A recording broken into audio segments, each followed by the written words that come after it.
আসসালামু আলাইকুম, স্বাগতম জানাচ্ছি বিবিসি নিউজ আন্তর্জাতিক সংবাদে। শুরুতেই সংবাদ শিরোনাম, এরপর বিস্তারিত। প্রেসিডেন্ট পদে মনোনীত হলেন মিয়ানমারের জান্তা প্রধান। নানামুখী সংকটে হোয়াইট হাউস, দিশাহারা ট্রাম্প। ইরানের পক্ষে শান্তি আলোচনায় নেতৃত্ব দেওয়া গালিবাফকে।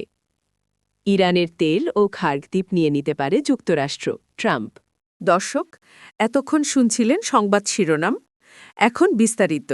আপনি যদি ইসরায়েলের ধ্বংস চান এবং মুসলিমদের পাশে থাকেন, তাহলে ভিডিওতে লাইক করে চ্যানেলটি অবশ্যই সাবস্ক্রাইব করে দিবেন এবং আপনার মূল্যবান মতামত অবশ্যই কমেন্টে লিখে জানিয়ে দিবেন। এখন বিস্তারিত। প্রেসিডেন্ট পদে মনোনীত হলেন মিয়ানমারের জান্তা প্রধান। মিয়ানমারের সামরিক প্রধান মিন অং লাইংকে প্রেসিডেন্ট হিসেবে মনোনীত দেওয়া হয়েছে। সোমবার পার্লামেন্ট অধিবেশনের শুরুতেই এই মনোনীত ঘোষণা করা হয়। দেশটিতে সম্প্রতি সাধারণ নির্বাচন অনুষ্ঠিত হয়েছে, কিন্তু প্রধান বিরোধী দলগুলোকে এতে অংশ নিতে দেওয়া হয়নি। তাই মিন অং লাইনের প্রেসিডেন্ট নির্বাচিত হওয়া প্রায় নিশ্চিত। পার্লামেন্টে তার সঙ্গে আরও 2 অনুগত প্রার্থী মনোনীত পেয়েছেন, যাদের জেতার সম্ভাবনা খুব কম। খবর বিবিসির। 5 বছর আগে সামরিক অভ্যুত্থানের কারণে পশ্চিমা দেশগুলো ইতোমধ্যে তার উপর নিষেধাজ্ঞা দিয়েছে। অভ্যুত্থানের পর শুরু হওয়া সংঘর্ষে হাজার হাজার মানুষ নিহত ও লাখ লাখ মানুষ বাস্তুচ্যুত হয়েছেন। দেশের বড় অংশ এখনও সশস্ত্র বিরোধী গোষ্ঠীর নিয়ন্ত্রণে।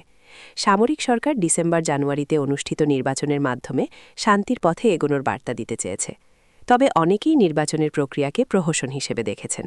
জনপ্রিয় দলগুলো ভোটে অংশ নিতে পারেনি এবং গৃহযুদ্ধের কারণে দেশের বড় অংশ ভোট থেকে বাদ ছিল। সরকারি পক্ষ এই সমালোচনা অস্বীকার করে নির্বাচনের অবাধ ও সুষ্ঠু হওয়া দাবি করেছে। নানামুখী সংকটে হোয়াইট হাউস, দিশাহারা ট্রাম্প। সামনের দিনগুলোতে মার্কিন প্রেসিডেন্ট ডোনাল্ড ট্রাম্পের জন্য কঠিন সময় অপেক্ষা করছে। ক্রমেই তার চলার পথ কণ্টকাকীর্ণ হয়ে উঠছে।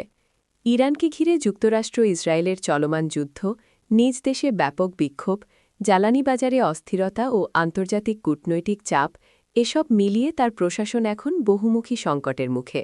কার্যত পরিস্থিতি এমন দাঁড়িয়েছে যা ট্রাম্পকে দিশাহারা করে দিয়েছে। যুগেই বিস্তার ও কৌশলগত চাপ। গত 28 ফেব্রুয়ারি শুরু হওয়া ইরান বিরোধী সামরিক অভিযানের পর থেকে মধ্যপ্রাচ্যে সংঘাত দ্রুত ছড়িয়ে পড়েছে। ইরানের ওপর ধারাবাহিক বিমান হামলার জবাবে ড্রোন ও ক্ষেপণাস্ত্র দিয়ে ইসরায়েলসহ যুক্তরাষ্ট্রের মিত্র দেশগুলোতে পাল্টা আঘাত হেনেছে তেহরান। পরিস্থিতি আরও জটিল হয়ে উঠেছে হরমুজ প্রণালীকে কেন্দ্র করে। বিশ্বের প্রায় 20% তেল পরিবাহিত হয় এই গুরুত্বপূর্ণ সমুদ্রপথ দিয়ে। ইরান কার্যত এই প্রণালী নিয়ন্ত্রণে নেওয়ার পর বৈশ্বিক জ্বালানি সরবরাহে বড় ধাক্কা লেগেছে।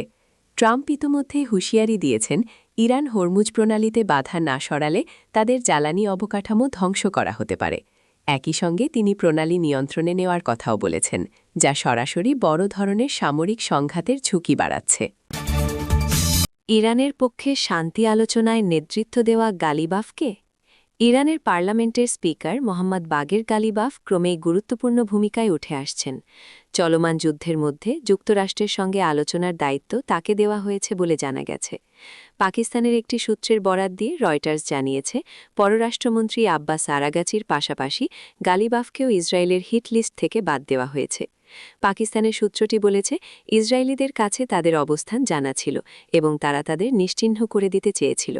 আমরা যুক্তরাষ্ট্রকে বলেছি, যদি তাদেরও নিশ্চিহ্ন করে দেওয়া হয় তাহলে কথা বলার মতো আর কেউ থাকবে না। তাই যুক্তরাষ্ট্র ইসরায়েলিদের পিছিয়ে যেতে বলেছে।